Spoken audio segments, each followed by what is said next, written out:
So, ladies and gentlemen, it's been a while. I've been out of action, getting busy doing one or two stuff. But then it's good to be back. It's good to record once again. If you cannot remember or you didn't know, my name is Joseph Asipo. On Music in My Ears, the Nigerian Music History Stories podcast. You know, we ran this thing trying to put together a bit of history of Nigerian music that we know, you know from time past, from the 70s. We did a bit of the 70s era, but we had to stop it because of certain circumstances. But by the grace of God, we'll be back with more stories.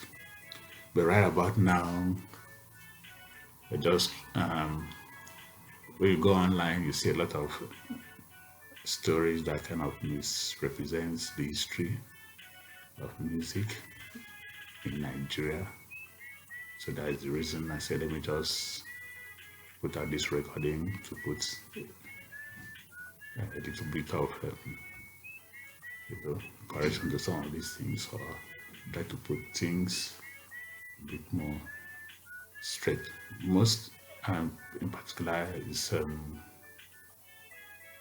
hip hop and rap music in Nigeria. It's not actually the time I wanted to talk about hip hop or anything like that. It's a long way off because we wanted to kind of document the history of Nigerian music gradually, progress along, look at what happened in the 70s, 80s, and 90s.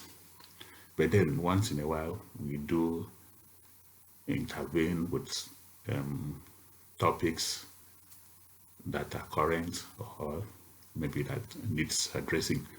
So today, I just want to talk about a bit of hip hop and rap music in Nigeria. We would do much because we are still going to do a full length write up on our site. That's the podcast website, that is musicinmyears.com. I bet you can always log in to see what's up there.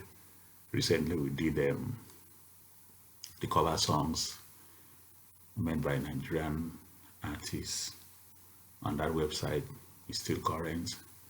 Do well to log in and check out the cover songs that Nigerian made beautiful, both from foreign and local artists. It's still there. But for today, we're still gonna talk about hip hop music. Not so much, but because you keep on seeing, the other time I saw LD and sorry I have to mention this name, that LD and the group, the tribesmen or the tribe, are the foundation of hip hop in Nigeria. Recently, about a few days ago, 2 or 3 days ago, we saw another one. Fino is the icon of Igbo rap, Igbo hip hop. So I just, okay, let me just put my own opinion across, put my voice to it. You see, we that have been around a while in this country, our youthful days, let's say more youthful days, came at the time hip hop was on the rise around the world, mostly in America. So in our time, in our university days, we are talking about people like Grandmaster Flash and the Furious Five, Grandmaster Melly Mel. We're talking about KRS-One, LL Cool J, who was just coming up then, So as long as the culture was there, the youth of Nigeria had always imbibed the culture they copied. Also, so hip hop was not strange. It wasn't a strange thing because when young guys were vibing to the message by Grandmaster Flash, basketball, playing basketball by Curtis Blow, it was all about the same hip hop we are talking about. So how do you now say that hip hop culture started like maybe 5 years ago, it's not just possible. It doesn't sound so well. And the major subcultures of hip hop has always been there. Remember the studded belts, the studded gloves, breakdance, and if you can recall, even John Player World Disco Championship that drew up the likes of Douglas Elon, Isaac Chinagrom that went on to win at the world level from Nigeria were all hip hop subcultures. And you are talking of early 80s, early to mid 80s. So where do you place the story of hip hop starting maybe like 10 years ago? It's not done. It goes deeper down. And on the music front, historically we can allude people like Ron Ekundayo, very early 80s, to starting what we could call rap music. We have Shegun Roberts, even DZK, Saturday Night Raps, as far back as early start of his career about 82. DZK had a rap song. Fela Day had a rap song on their albums. So what are we talking about? That in musical context now. Then if you go further, there were so many rap-infused songs way back. Then you remember Sound on Sound that had the American from Sugar Hill gang that came down to Nigeria, stayed in Nigeria, and created Sound on Sound as a rap group. That group also had Mr. Cool. You guys may not know Mr. Cool was a part of that group. So where do you place Mr. Cool in the history of rap and hip hop in Nigeria? Where do you place even Ras Kimono? Because Ras Kimono was a rapper in Sound and Sound. He rapped for the group, at least he recorded for Sound and Sound. Where do you put those guys? You went further down. You remember Emphasis? Emphasis came way before this guy, they just came out with maybe one album, one recording, and went back. So they've been guys that have been doing hip hop all along. Before you down got to the era of the Rugged Man, Idris Abdul Karim, and don't forget Solo D's group. Cannot forget Solo D's group. Those guys uplifted hip hop. We are talking of Mode 9, we are talking of Terry the Rap Man, and the rest, OD, in the same group. Basically, people from it, that is the Kaduna, Abuja axis of rappers in the early 90s to late 90s. Before you bring in all the Rugged Mans of this world, M-Trio from Port Harcourt, and so many other rap guys, rap cats out there that came before the people we are talking about, as if hip hop started yesterday. No, it did not start yesterday. It's been around, the culture has been around, the subcultures, including graffiti writings, it's always been there. So we need to place this history very well, even though we sincerely applaud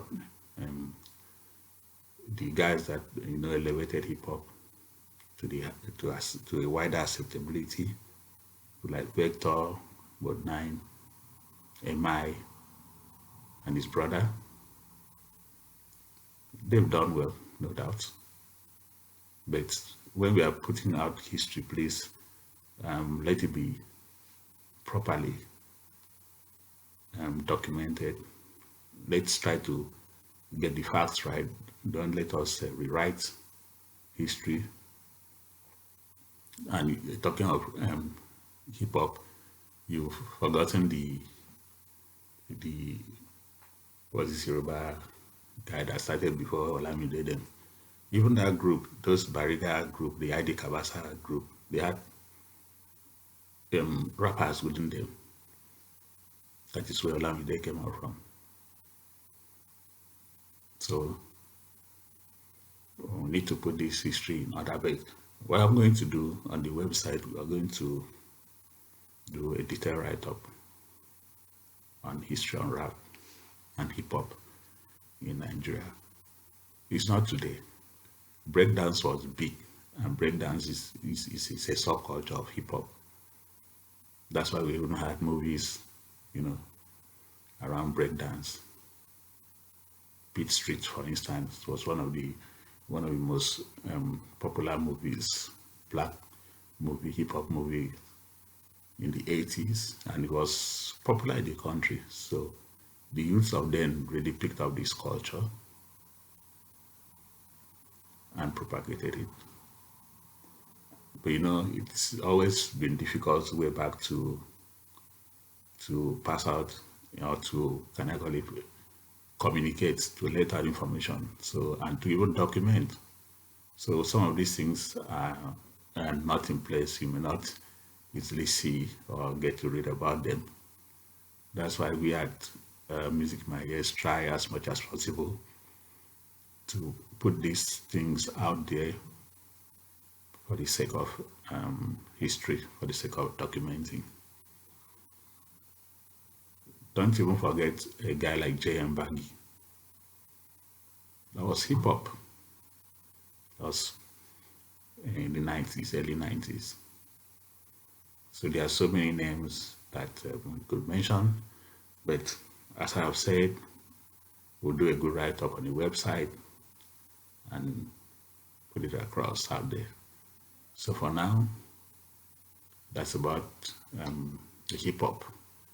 One other thing I noticed of late is this business of I came before this one came before this one. Please, it is an industry of, we are just watchers. We are just fans. We are just watching the industry.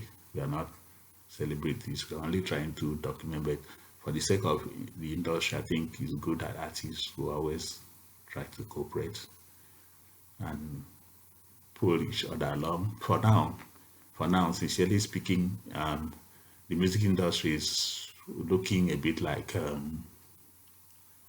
what is happening to our super eagles. Trust me, because we have a lot of stars in the super eagles, but I don't think we have a strong team. We don't have a unit. So the music industry in Nigeria is tending towards that. Because you discover A-list artists flying up and down, performing here and there, winning Grammys, packing venues. But where is the industry in Nigeria? Where are the majors? Where are the major record companies? Are they in Nigeria? The answer is obvious. So how do you build the industry when the industry itself is not available in the country?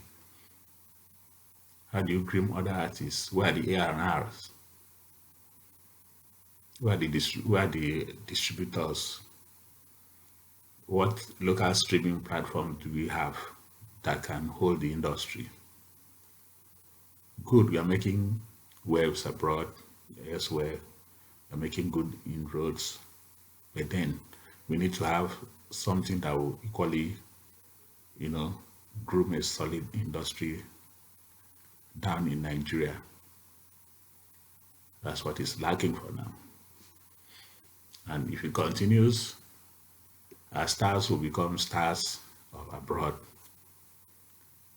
and the industry will vanish in Nigeria. So people that have the means, we can only talk about it. They should look at it. These major recording companies should start thinking of building something down in Nigeria.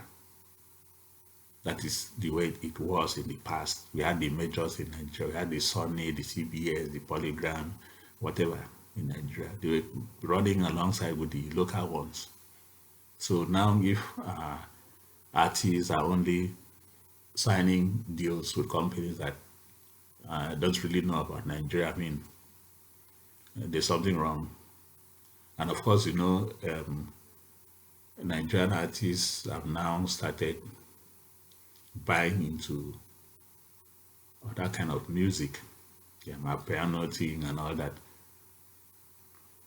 We've had a post on it before. Music is about the identity of the people, it's the culture of the people. It's taken us a long time to get to the point that we had kind of music that can easily be identified with Nigeria. I hope we're not going to lose it by trying to now promote other culture, other music identities. If you see the Jamaicans are complaining, some of them are trying to buy into Afrobeats. Some of the artists are complaining. Why do they complain? Because they know they'll be losing their identity. So if we keep on jumping to other genres around the world, with time, our magic bullets will disappear. We'll not see it again. The Afrobeats that has helped us to get to where we are now will disappear. We won't see it. We'll be lost. It's taken us a while because Nigerian music has been so diverse to the extent that it was not easy, as in knowing what is coming out from the country. You had Juju, you had Fuji. The Juju artists were making inroads at some point to international stage, talking of Sonny Ade, Beneza Hope, but at the same time, Highlife was there. So it was difficult. Then Fela had his Afrobeat. So he could not really pinpoint what kind of music you could easily call Nigerian music. But now, the young ones have been able to create an identity. So I think it's better we build on that identity rather than jumping to develop something from South Africa. When we develop that brand, that kind of music will make progress and ours will retard. So you should just watch it. It's just an opinion, but I think it's good to note these things from the technical point of view, from the artistic point of it. Let's not be like the Jamaicans that at the point reggae got missing. They went to so many things, but they were enjoying it at the point. Everybody wanted to sing with the Shabarangs and the rest, all the American artists, But after a while, Jamaican music went down. But now they are up. They are everywhere. They play most summer festival. I think they even play summer festival on the average more than Nigerian artists because there are many. All the Rototom festival is mainly Jamaicans. It's only this year's Rototom, it's only Yemi Alade, something. Anyway, we are not big on reggae, so we are doing our own, but then we should just be watchful and keep pushing the industry. So once again, this is coming to you from Music in My Ears podcast, the Nigerian music history stories. Along the line, we'll be touching some international stuff too, because we're trying to go worldwide. We're trying to go global. So before then, watch out for write-ups on the website musicmyears.com and on YouTube, Music in My Ears TV, coming to you right from wow. My name is Joseph Asipo once again. Thank you for listening.